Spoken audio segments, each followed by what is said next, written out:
ฐีครับนะเศรษฐีมหาเศรษฐีสา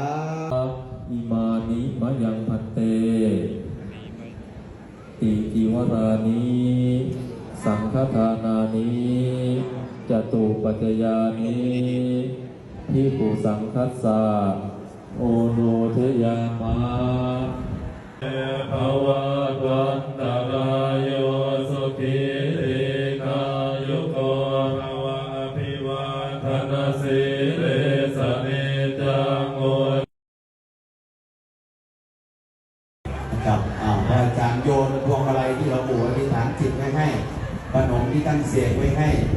นะเอานะครับก็มหาเศรษฐีสาธุดังๆพร้อมกัน3 ครั้งนะดัง